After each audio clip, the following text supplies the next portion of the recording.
Their families had already buried them.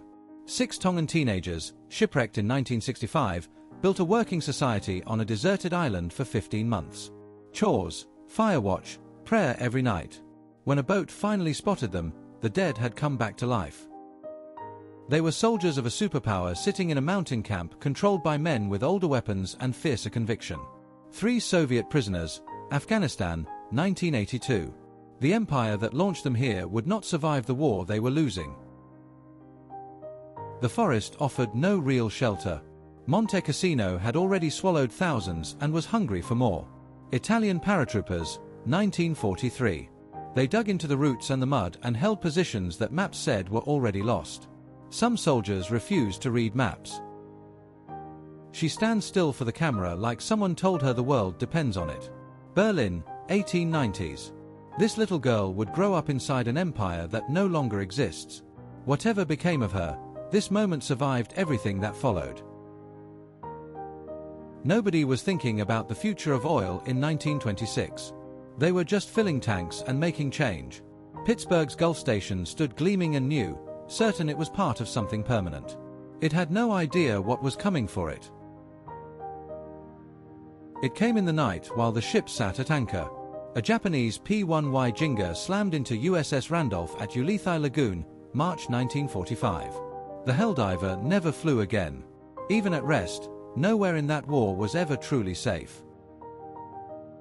He stood on the moon and looked up at home. Harrison Schmitt, December 1972, planted the flag while Earth hung small and silent in the black above him. He was the last scientist to walk there. No one has been back since.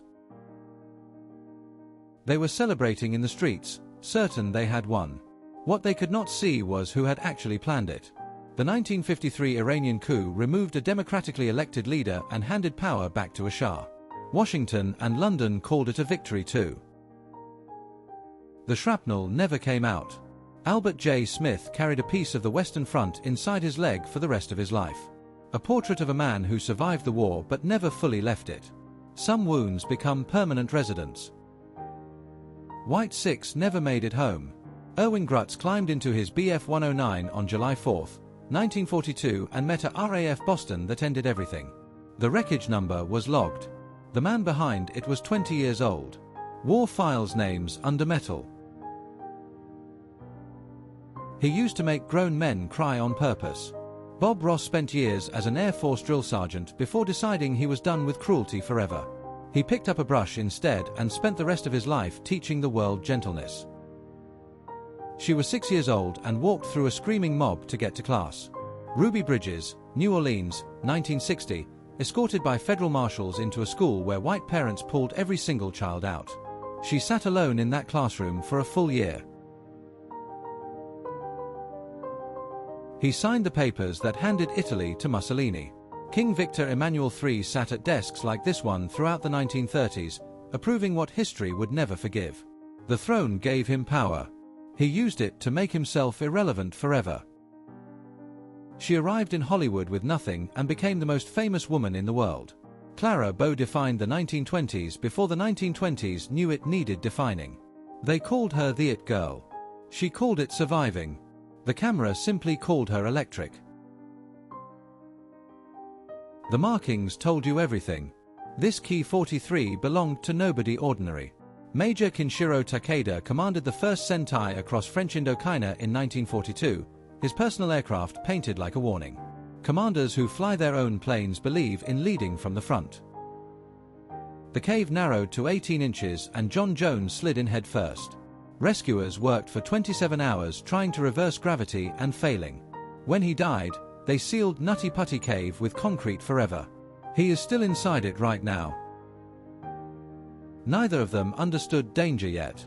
A polar bear cub and a small child, Wrangel Island, 1975, separated by nothing but a thin moment of trust. Someone with a camera was close enough to capture it. Someone with good sense was closer still. She wasn't designing clothes. She was designing a revolution. Vivienne Westwood in her 1970s London shop was stitching rage and beauty into fabric nobody was ready for. Punk hadn't happened yet. She was the reason it was about to. He did not want to cause a fuss. So Dr. Leonid Rogozov, the only physician at a Soviet Antarctic station in 1961, simply operated on himself. No fuss. No alternative. Just a mirror, local anesthetic, and extraordinary composure in the middle of nowhere. They were built at the bottom of the world for a war being fought at the top of it.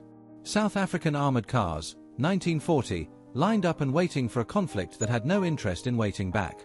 Distance never stopped a determined arsenal. They called it urban renewal. Oklahoma City in the 1970s took sledgehammers to over 500 buildings, erasing decades of architecture in the name of progress. What replaced it took years to arrive. What was lost never came back at all.